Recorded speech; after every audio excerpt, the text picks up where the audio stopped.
Welcome back to episode 4 of Next Gen Agent. I'm George Simpson, and I'm here with Nathan Najib. Who better to be teaching you these lessons and spreading wisdom than the man himself? This is a show for real estate agents who want to become more successful, build better client relationships, all the while being a good person and maintaining the highest level of integrity. Obviously, here in New Zealand, we're coming off the long weekend, Easter weekend. How was it, Nathan? Good weekend. It was nice and relaxing weekend. I like it because most people hit away like yourself, go to Kaikoura's and all Very those true. Marlborough Sounds and everywhere. Yeah. You know what? I get to crush it to myself. So it's absolutely amazing. Missed the traffic too, didn't have to deal with that. Right. No, it was good. It was good. Heaps of running, heaps of nature walk. It was brilliant. Getting out in the nature. So just before we get into today's episode, I would like to give a reminder of how this podcast works. So once a week for half an hour, we will sit down here in the office and discuss a certain topic to help real estate agents to become the best version of themselves in today's ever-changing market. The idea is also to give you strategies and skills that you can use in your own careers. And we do a Q&A, so any questions that you may have, leave them in the comments or email us at hello@najibre.co.nz. That is HELLO@NAJIBRE.co.nz. So last week's episode, you spoke about the Najib Triad, which we'd like to speak about again today. You spoke about mindset, and today we'd like to speak about skill set, which is obviously very important, and I would recommend checking out that episode to anybody out there. Why is taking the time to develop a refined skill set so important? And in this industry, why can't you just go out there and try things and see what happens? Yeah. You can, George, you can definitely do that. And that's what I did. Yeah. And that's what majority of agents do. Miraculously, I made it, but most people don't. Yeah. So if you like to make it and do well in this industry, I suggest take 6 months to upskill, Sure. become the best at only a few things. Only a few things. That's what real estate is about. As an agent, you should only list, sell, and negotiate. Obviously, we'll talk about that in a minute. What does that entail? Yeah, absolutely. And when you say mindset, what do you mean by mindset specifically? Mindset is what we covered last week. Skill set is what Skill set today. Absolutely. So skill set is like, so if you were to score yourself at a 10, 0 to 10, where's your skill set when it comes to prospecting, listing, selling, and negotiating, and nurturing clients, right? So it's 4 or 5 things that you need to become real good at. And of course, we covered, as you say, like, mindset. We talked about that last week. It's important to have your mindset right, no question about it, because this industry, sales is just hard in general, right? Yeah. You will not last. You will not be able to go for long unless you've got your mind right, for sure. Skill set is number 2 in the triad, as we talk about. And those 4 or 5 things, you just need to school yourself and try to improve. Sure, and I guess you need the right mindset to be able to have the courage to develop the right skill set, right? That's exactly what we discussed last week, George. Absolutely. Absolutely. So you talk about listing. So can you go into some detail about listing as well as prospecting, as it seems to be the hardest and perhaps the most nerve-wracking part for a lot of new agents coming into the industry, making phone calls, trying to get your name out there? Absolutely. Somebody the other day asked me, like, I can only do 9 to 5. Can I become successful when I want to do just 9 to 5? I said, you know what? Forget about it. Yeah. Because this is not a 9 to 5 job. At least initially, it's not a 9 to 5 job, right? Sure. So listing, what does that entail? It's prospecting. Prospecting is what does that mean? It's generating leads, right? Yeah. And generating leads starts from, like, the listing part of the skill set starts before you get into a presentation. Yeah. So what I call is 40% prior to a listing presentation, when you list the property, because you would have connected with them, prospected them for a long time before you get in the door. Yeah.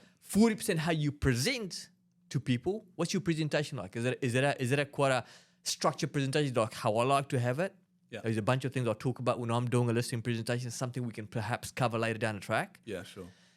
How structured it is, how much you listen to the potential client, how do you build relationship with him, and then the 20% is if you didn't get the listing, then 20% is the follow up and the follow through when it comes to the listing part of things.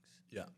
And then you've got how to manage buyers and work with sellers, and how to negotiate, and of course, nurturing clients. Absolutely. So if you had one piece of advice when it came to prospecting, especially as a new agent, what would that be? Well, yeah, absolutely. That's so important, because most places when you go to, like I remember, George, 17 years ago when I went to start a real estate, and it's still like that. Yeah. They will say, make phone calls, good luck, and I'll see you at the top. Yeah. It's like, if kind of similar to, let's say you went to you got your medical degree. Yeah. Now you're a qualified surgeon, and you just go walk into the hospital and they say, good luck, cut these people open, right? Yeah. Yeah. You're going to freak out, you're going to kill a few people, right? Absolutely. So my suggestion is, from when it comes to prospecting, I've spoken about this in our past episodes, so I suggest you go back and watch it.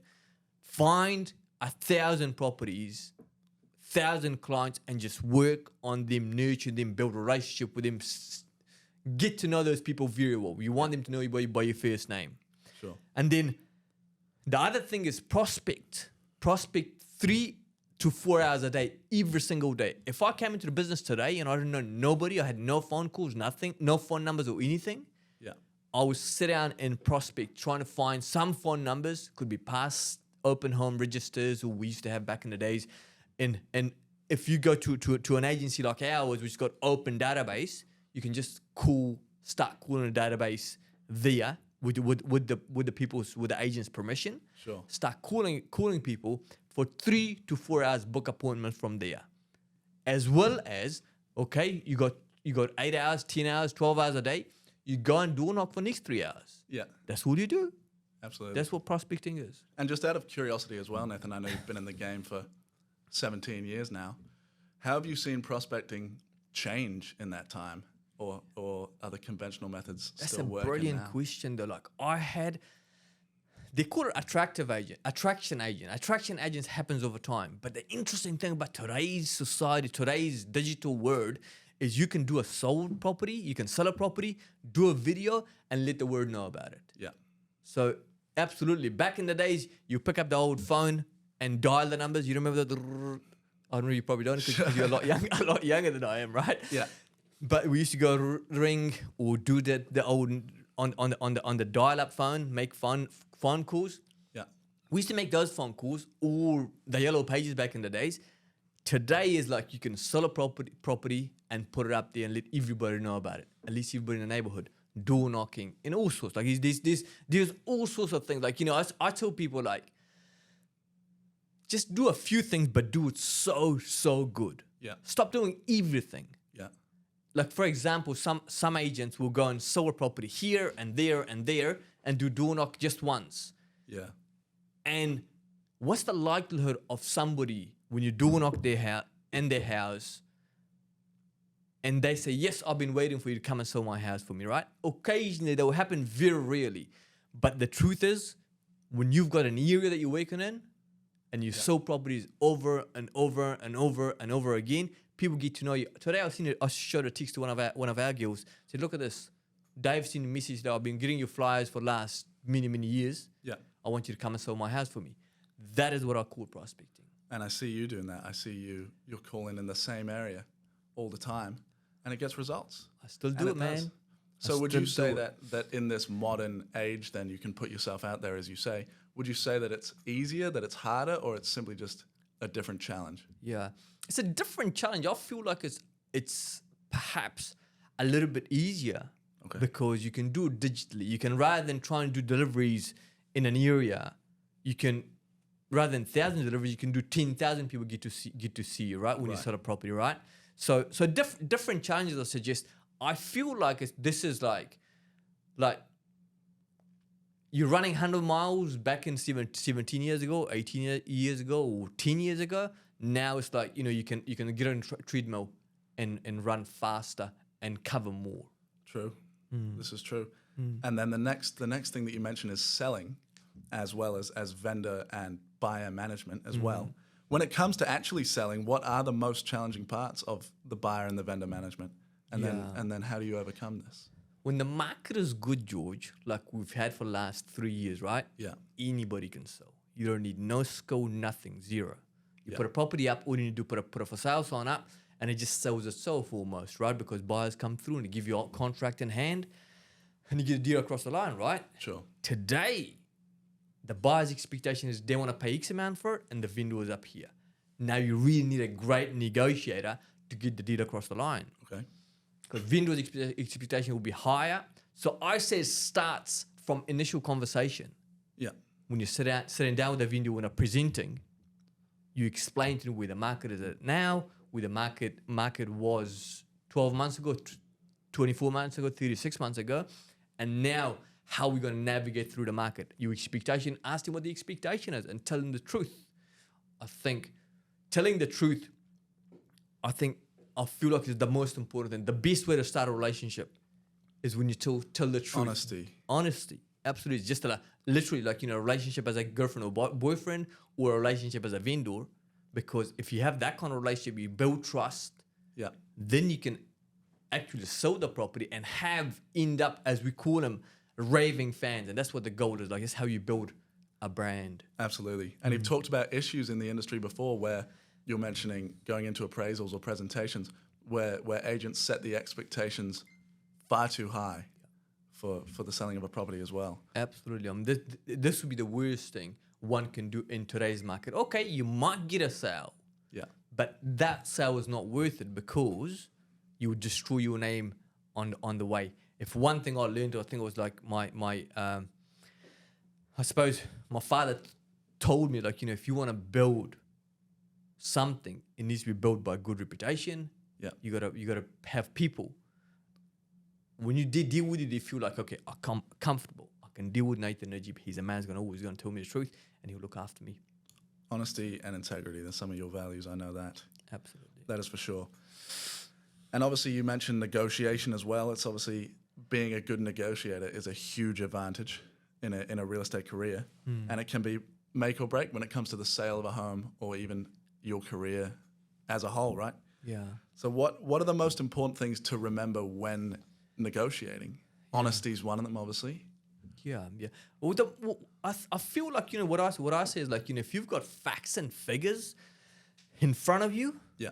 like you can share that with the buyers, you can share with the vendors. Sure. Like that's where the negotiation starts. And if somebody wants to trying to pay a little bit less for a home, if your house is sold in the area, you can show them the comparison. You say like, how did you come up with this number? Yeah. So you can actually start a negotiation way more than where they initially thought. Because the negotiation starts if you start negotiating $1 million Yeah. rather than 1.15.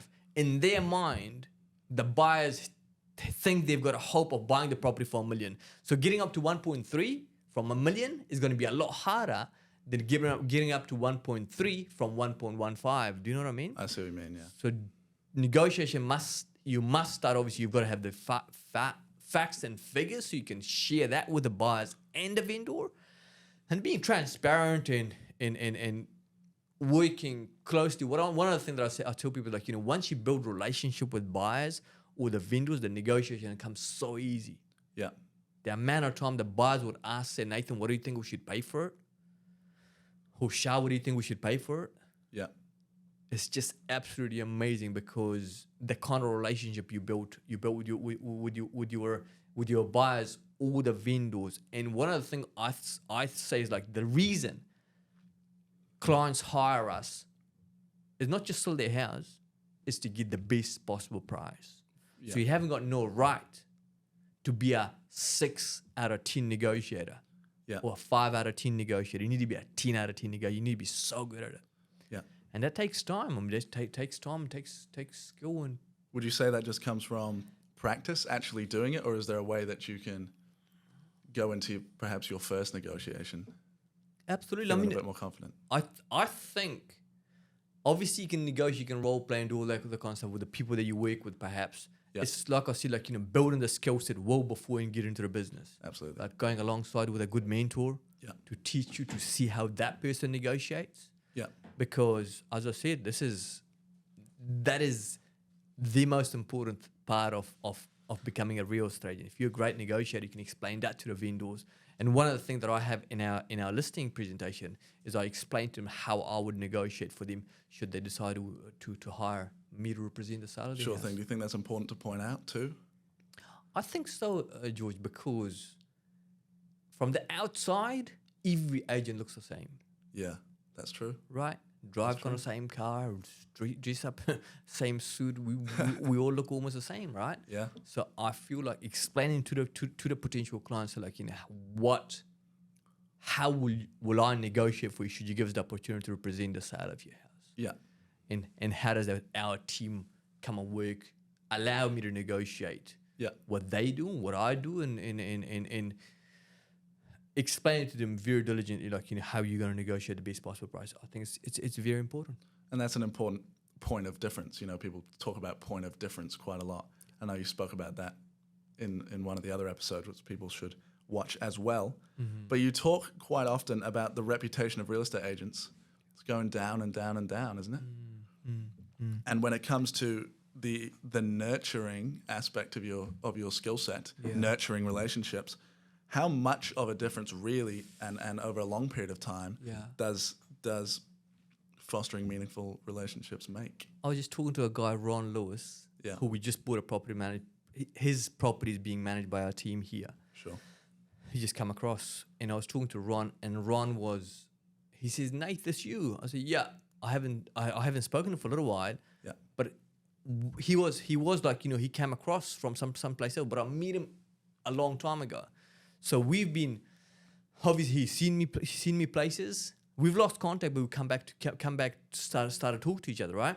One of the most important things I feel like if there was one thing that I've been successful, or we've built a brand upon, has been just that, keeping in contact with people. I still talk to people that I sold my first ever listing. Yeah. Right? And I think nurturing, so when you haven't got no clients, you just come into the business, you want to build that pipeline, you want to make sure you build a relationship with the people that you add to your database, right? Yeah.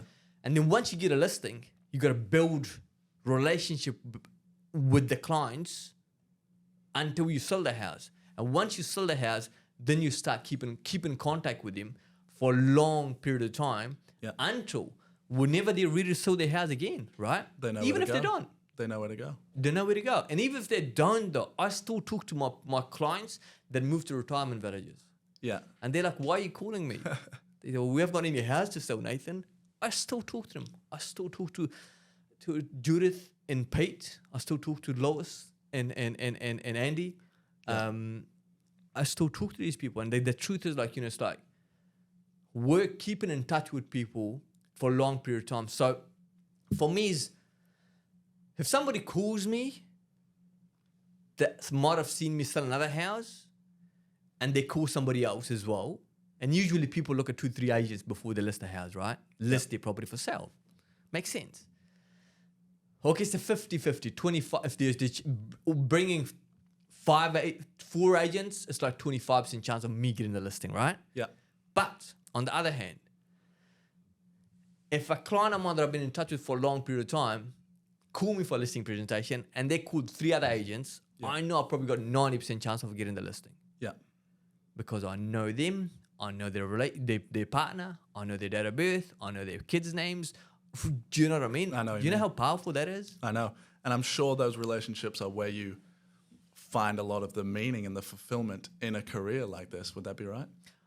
You know what I think? I think it's just it sounds like quite cliche, but I love that. Yeah. I just love keeping in touch with people. Like over the weekend, one of my dear clients, Liz Thomas, passed away. God made his soul rest in peace, I should say, right? Yeah. And he was 93 years old. And I've been in touch. I used to go and visit him. And I just found out he passed away. Yeah. And I went and caught up with Aaron. And we had a conversation. We just talked about his life and what kind of relationship me and him had. Every time I go there, he was like, your car is so clean, Nathan. How do you keep it so clean? So what I'm saying is like, keeping this relationship with people. It's not about just getting business, because business is just actually the byproduct. Absolutely. Just being a decent human being, I reckon. Absolutely. So if you had to sum up the skill set part of the Najib Triad as short as you can, how would you do that? Don't mean to put you on the spot, but I know you've got a lot of wisdom. So absolutely. So what I think I would do is this.